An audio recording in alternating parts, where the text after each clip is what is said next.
Eu sou a Gabi Fadel e bem-vindos a mais um Fadel News, aquele vídeo onde eu comento as principais notícias da última semana.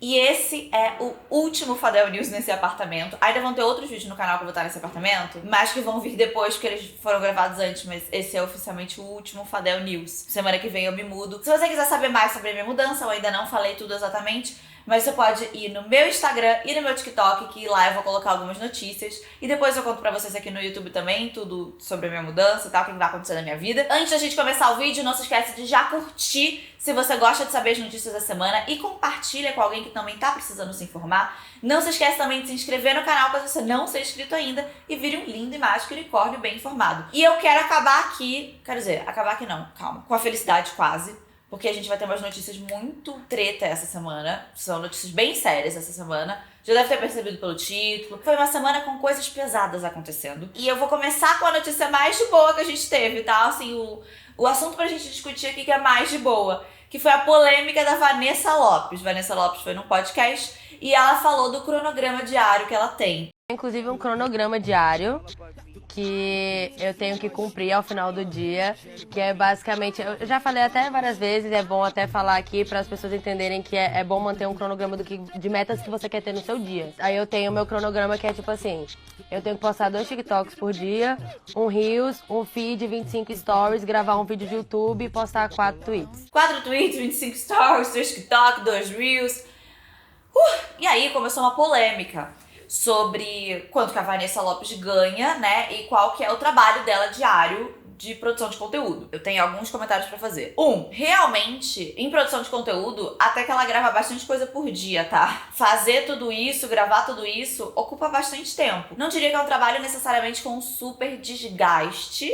Depende muito de que tipo de conteúdo você vai fazer, né? O trabalho também não é só isso. O trabalho também é pesquisar as coisas, achar o que você vai gravar, fazer roteiro, reunião. O trabalho não é só o que a gente vê de conteúdo, tem outras coisas. Mas no caso da Vanessa, que é um conteúdo mais simples, de dancinha e tal, realmente é uma coisa que é um pouco mais rápida até de você gravar. Até por isso que a Vanessa consegue gravar tanta coisa e fazer tanta coisa assim por dia. Mas, como criadora de conteúdo, analisando assim o que ela faz, achei até bastante. Fui entrar no YouTube da Vanessa, não sei nem se eu entrei no canal certo, porque não tinha vídeo no canal dela há mais de um mês. Daí eu fiquei, mas grava vídeo no YouTube todo dia? Mas cadê os vídeos no YouTube todo dia?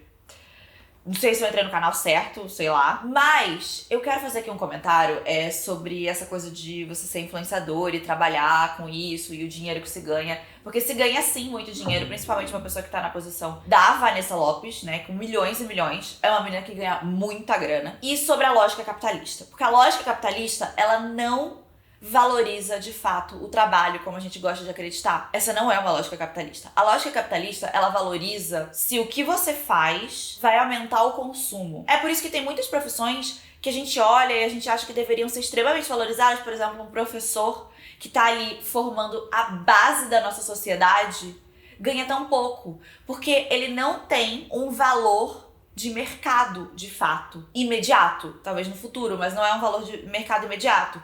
E você consegue ver pessoas, influenciadores que trabalham ali diretamente vendendo produtos para as pessoas, ganhando muito dinheiro. Porque a lógica do capitalismo valoriza o que vai aumentar a produção, o que vai aumentar o consumo, o que vai gerar mais capital para quem tá no topo. A Vanessa Lopes, ela representa esse movimento do capitalismo. Eu acho que a gente criticar isso não significa criticar a Vanessa Lopes. Eu acho que sim, que ela até que trabalha bastante pra influenciador, tá? E eu conheço bastante influenciador que trabalha bastante. A galera acha que não. Realmente é um trabalho que eu sou sempre a primeira a falar, tá? Quando começam, porque a galera acha que a gente não trabalha e que é só luxo e que é só coisa boa. E eu sou sempre a primeira a falar, mas gente, basicamente tem coisas ruins no trabalho de influenciador? Óbvio. Não conheço um único influenciador bom da cabeça. Todo mundo ou tá com depressão, ou tá com ansiedade, ou está com os dois. Todos! Incontáveis influenciadores que começam a ter crise de ansiedade, de pensar no trabalho, eu inclusa, tá? Porque é um trabalho que mexe muito com o seu psicológico. De uma maneira que eu não consigo enxergar nenhum outro trabalho mexendo, porque é uma exposição muito grande. É uma exposição até maior do que, por exemplo, você ser uma atriz ou uma cantora, porque você tá expondo um outro lado do seu trabalho, que não é necessariamente você, a sua vida, a sua pessoa. É um trabalho que você trabalha diretamente com números, você tem uma resposta imediata de público, você se cobra muito, você se compara muito com as outras pessoas. É um trabalho que fode com o seu psicológico. Mas em termos de trabalho mesmo, do que você faz, é um trabalho que muitas vezes você consegue se divertir, é um trabalho que é criativo, às vezes consegue ser até legal de se fazer, é um trabalho que você geralmente responde a você mesmo. Então, por mais que você trabalhe com outras marcas, você pode negar, você pode trazer a sua visão de criação, você tem muita liberdade. Você tem muita liberdade nos seus dias, nos seus horários. Você é convidado pra fazer muita coisa foda. Gente, eu já fiz tanta coisa foda na minha vida que eu nunca teria acesso, nunca conseguiria fazer com o meu dinheiro, mas porque eu sou convidada por marcas e eu tenho acesso a fazer esse tipo de coisa. Então é sim um trabalho que, assim, tem muito luxo, tem muitas regalias, você ganha muita coisa. Então assim, eu não consigo me ver defendendo isso, dizendo, não, é muito complicado, é muito difícil o meu trabalho. Tem um lado muito difícil psicológico e extremamente competitivo. É muito difícil você chegar no lugar de você realmente ser o influenciador. É uma grande minoria das pessoas. É difícil de chegar, mas assim, eu consigo fazer o meu trabalho da minha casa, eu faço os meus horários, eu não tenho que pegar uma condução lotada todo dia. Tem outras coisas que são ruins, né? Tudo tem seus prós e contras, mas eu acho que realmente é um trabalho que é extremamente... Qual é a palavra que eu quero falar? Privilegiado. E eu acho que é importante a gente ter essa noção, sabe? Quando você tá fazendo isso, tem todas as suas coisas ruins, muito ruins, terapia tá aí pra isso, mas... tem regalias e outras coisas que eu não teria em nenhum outro trabalho. A não ser que eu fosse, sei lá, uma diretora de sei lá o quê, sabe? E agora, gente, isso era o mais de boinha que eu tinha pra falar com vocês, tá? Que agora as coisas vão começar a ficar mais complicadas. Rindo de nervoso. Primeiro, a gente precisa falar sobre a decisão histórica nos Estados Unidos de rever o direito constitucional ao aborto legalizado a todas as pessoas grávidas. A Suprema Corte dos Estados Unidos suspendeu esse direito constitucional. E eu vou explicar pra vocês como que isso funcionava lá nos Estados Unidos. Nos anos 70, uma mulher processou o governo americano pelo direito dela de abortar. E a acusação dela era de que as leis do Texas, do estado do Texas nos Estados Unidos, eram inconstitucionais, que elas feriam o direito da mulher sobre o seu próprio corpo, sobre querer abortar ou não. E ela ganhou essa ação. E com isso foi entendido de que o direito da mulher sobre o corpo era um direito constitucional. E que então todos os Estados Unidos precisavam dar à mulher o direito de abortar. E aí tinha algumas diferenças de lei de estado para estado, mas os estados não poderiam ter leis anti-aborto. Só que o que a gente está assistindo agora é um resto do governo Trump. Porque no governo Trump,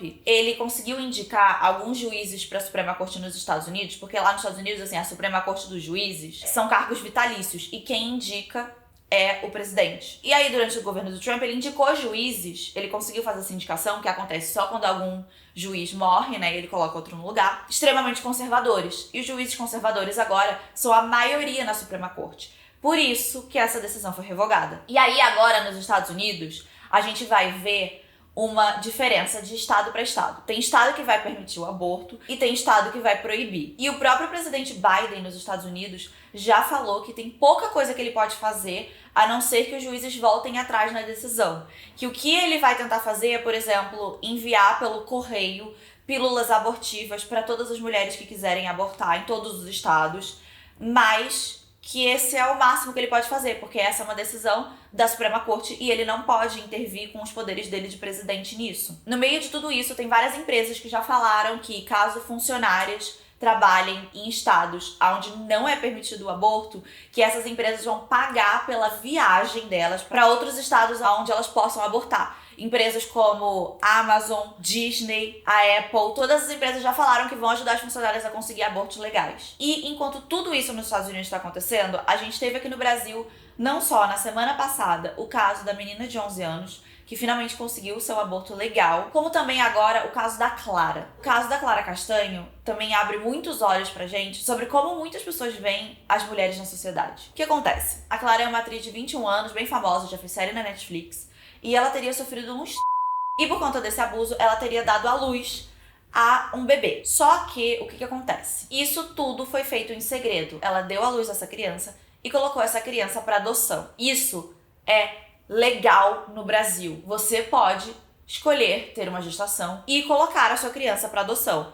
Pelo motivo que você quiser. Você não quer ter um filho, você não se sente pronta para isso, você não quer ser mãe, você não tem dinheiro para cuidar dessa criança, você acha que essa criança pode ter um futuro melhor com alguém. Qualquer motivo. Na verdade, você não precisa ter um motivo. Você não precisa justificar isso nada pra ninguém. Inclusive, vamos deixar bem claro aqui, você não precisa nem ter tido um abuso. Inclusive, você pode até engravidar do seu namorado, do seu marido, completamente consensual e decidir colocar a criança para adoção depois. Você não precisa ter sofrido um abuso, nada disso, para tomar essa decisão. Bom, foi isso que aconteceu com a Clara. Só que acontece que a enfermeira, que agora já foi demitida do hospital, resolveu vazar a informação. Ela vazou a informação, teoricamente, pro Léo Dias, mas quem publicou a primeira notícia sobre isso, publicou apenas que a Clara tinha dado à luz a um bebê, não tinha nem publicado todo o resto, foi o Matheus Baldi, que é um outro desses profissão fofoqueiro, sabe? Isso foi em maio ainda. Acontece que a Clara ligou pra ele e pediu pra que ele deletasse aquela notícia. Ela e a advogada explicaram toda a situação pra ele e ele deletou. Só que aí, gente, já tinha rolado a notícia por algum tempo. Já tinha rolado uma fofoca, né? E aí o Léo Dias, um tempo depois, agora em junho, foi no programa do Danilo Gentili. E aí no programa do Danilo Gentili, ele falou mais ou menos sobre isso. Sem dizer exatamente o que era. Disse que tinha tido uma notícia sobre uma atriz nova, que ele tinha ficado pensando se ia postar, se não ia postar. Deixou aí no ar. E a fofoca continuava, porque já tinha rolado a notícia do Matheus antes. E aí, logo no final da semana passada, a Antônia Fontinelli fez uma live onde ela falava, mas sem mencionar o nome da Clara, falava que uma atriz jovem tinha tido uma criança, colocada lá para adoção. E falava sobre como isso era um absurdo. E dizia que parecia que ela tinha sido falou sobre isso. E aí o nome da Clara não saía das redes sociais, porque ficava rolando essa fofoca de que seria a Clara. O negócio se concretizou mesmo quando a própria Clara fez um post no Instagram, uma carta aberta, onde ela contava todo o caso de tudo que aconteceu. Sobre o abuso que ela sofreu, sobre descobrir a gravidez tardia, sobre ter o bebê e colocar ele pra adoção, sobre a enfermeira que falou pra ela, nossa, imagina se isso não vaza, né? Imagina! Que foi a mesma enfermeira que acabou vazando essa informação pro Léo Dias. Ela contou sobre toda essa dor dela, sobre estar tendo que vir agora a público e falar sobre isso, que ela era uma coisa que ela queria guardar pra ela, que ela não queria nunca que o público soubesse de todo esse sofrimento dela. E enquanto tudo isso estava acontecendo, teve youtuber Dri Paz falando horrores, falando, menina, você é mãe, cadê o seu filho? Milhares de pessoas julgando ela. A própria Fontinella julgando ela por colocar uma criança na adoção. E eu quero falar um negócio aqui, eu quero repetir. Você não precisa sequer ter passado por pra poder colocar uma criança na adoção. É a sua escolha. Aqui no Brasil, a gente tá num país, um dos únicos países, tá? Que não permite com que qualquer pessoa com útero decida se quer permanecer com uma gravidez ou não. O que não impede que várias pessoas ainda assim façam abortos ilegais pelo país inteiro. E que a vida de várias mulheres sejam colocadas em risco por causa disso. Porque não é isso que impede. Não é porque é uma coisa legal ou ilegal que impede de que uma mulher faça um aborto ilegal. Mas você ainda assim pode escolher ficar com essa criança ou não. Por qualquer motivo que você quiser. E ninguém pode te julgar por isso. Porque o que parece é que porque você é uma mulher, essa é a sua única função no mundo. Você engravidou e você precisa agora cuidar dessa criança porque essa é a sua função. Enquanto os homens abandonam filho à torto e à direito. O tanto de crianças sem o nome do pai na certidão de nascimento. Mas as mulheres não podem escolher, não podem tomar decisões sobre o corpo delas. Sobre o que elas querem pra vida delas e pro futuro delas. Precisa de 2 pessoas pra fazer filho. Não é uma só. Eu não consigo nem começar a imaginar a dor da Clara, de tudo isso que ela viveu. E eu quero falar uma outra coisa aqui, tá? Porque o Léo Dias pediu desculpa, ele chegou ainda a publicar, total sem noção, porque assim, no início, o Léo Dias ainda tava sendo uma pessoa minimamente correta, sabe? Ele não publicou a matéria contando o caso da Clara. Apesar de ele ter espalhado isso pra toda a galera que trabalha com fofoca numa premiação de imprensa. Porque o Leão Lobo relatou isso, que todo mundo já sabia.